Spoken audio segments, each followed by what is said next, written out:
Forza Horizon 6 launches on May 19th. GTA 6 arrives in the fall, the two biggest games of the year, and the question on everyone's mind, will my PC run it? Today, I'm giving you a clear, no-nonsense checklist, no fluff, just the facts, what your PC absolutely must have to play comfortably without overpaying and without falling for marketing hype. Let's get into it. First, the processor. The minimum is 6 physical cores. Just look at the official system requirements for Forza Horizon 6. The minimum spec lists an Intel Core i5-8400 and an AMD Ryzen 5 1600. Both are 6-core CPUs. There isn't a single quad-core processor on that list. Why? Because modern games aren't just about graphics anymore. They rely heavily on AI, physics, NPC behavior, and streaming massive open worlds. All of that demands cores. Even the most powerful old quad-core processor is outperformed by a modern 6-core chip by dozens of percentage points in benchmarks. So the choice is simple. Your baseline should be an Intel Core i5-12400F or an AMD Ryzen 5 5600X. If you want a system that will last for years, aim for an Intel Core i7-2700K or an AMD Ryzen 7 5700X3D. Do not buy any quad-core processors even if they were top tier back in the day. 6 cores are the new minimum. 8 cores give you comfort and peace of mind for the next 3 to 4 years. Second, the graphics card. This is the most critical component. The key specification in 2026 isn't the chip or the model, it's the amount of video memory. Your absolute minimum is 12 gigabytes. Why? Because 8 gigabytes of VRAM in 2026 is a risk. When video memory runs out, the card is forced to use your system's RAM via the PCIe bus, and that's when you get microstutters, FPS drops, and a choppy, unstable image. 12 gigabytes gives you a safety margin. You pay for it once and you can forget about texture-related issues. If you're choosing between a card with 8 gigabytes and one with 12 gigabytes, always go for the 12 gigabyte model. The amount of VRAM is currently more important than the generation or the brand, especially if you plan on playing GTA 6, where textures and world detail will be pushed to the absolute maximum. Third, your motherboard must support PCI Express version 4.0. This is important. PCIe 3.0 provides about 16 gigabytes per second of bandwidth.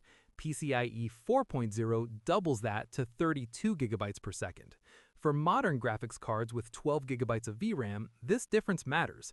Now, if you don't want to spend hours grinding, I highly recommend checking out ggplayshop.com. Their services work across all platforms. No more than a couple of percent in performance when running on PCIe 4.0. This means PCIe 5.0 is unnecessary for gaming. It's just paying extra for marketing. What should you get? For AMD processors, look for motherboards with the B550 or X570 chipset. For Intel, go with B660, B670, or Z690, Z790. Avoid older boards with chipsets like B450, A310, or H310, as they are limited to PCIe 3.0. Fourth, system RAM. The minimum capacity is 16 gigabytes. This is a hard requirement for Forza Horizon 6. The game won't even start with less. 32 gigabytes is recommended if you plan on gaming in 4K with ray tracing enabled, or if you stream your gameplay. But here's a crucial detail. If your graphics card has 12 gigabytes or more of VRAM, you can comfortably game at 1440p with just 16 gigabytes of system RAM. This is because textures and graphical assets reside in the video memory, leaving the system RAM to handle game logic and the operating system. As for memory speed, the difference between DDR4 3200 and DDR5 4800 in games is only 1 or 2%. Don't spend a premium on faster memory if it means you have to compromise on getting a graphics card with 12 gigabytes of VRAM. My main advice is to start with 16 gigabytes. If you find you need more later, adding another stick is easy, and DDR4 remains affordable and readily available. Fifth, the storage drive. An NVMe SSD is non-negotiable. We're not even considering SATA SSDs, and HDDs are a thing of the past for this use case.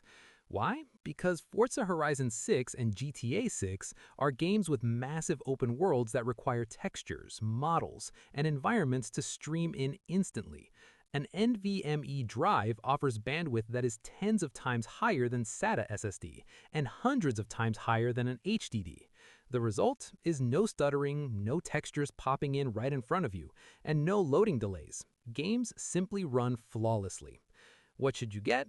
An NVMe SSD with at least 1 terabyte of capacity.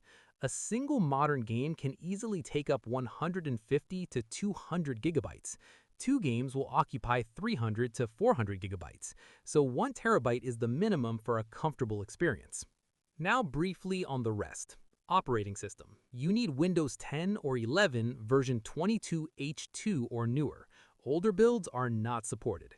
Power supply. Choose a quality unit. Aim for 650 watts for a mid-range build and 750 watts for a high-end system. Never skimp on the power supply. It's a matter of safety and stability for your entire PC. And here's where you can save money without hurting gaming performance. DDR5 memory. The performance gain over DDR4 is 1 to 3%, but it costs significantly more. PCIe 5.0. As mentioned, it's overkill for gaming. PCIe 4.0 is perfectly sufficient. An expensive high-end motherboard isn't necessary if you're not overclocking or using multiple graphics cards.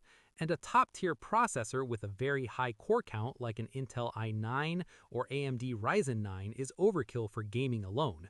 For a pure gaming system, 6 to 8 cores are all you need.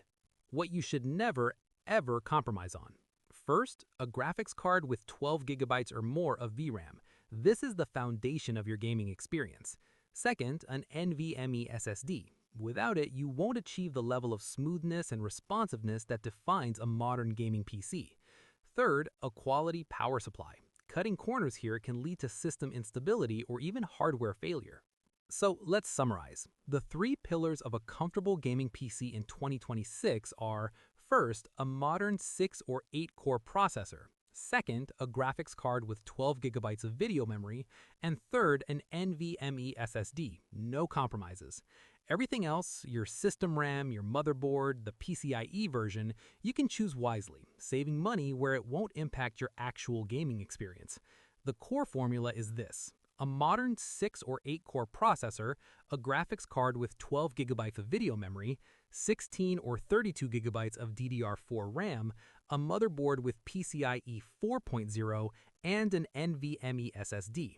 This setup will handle Forza Horizon 6 and GTA 6 with ease, giving you performance headroom for years to come.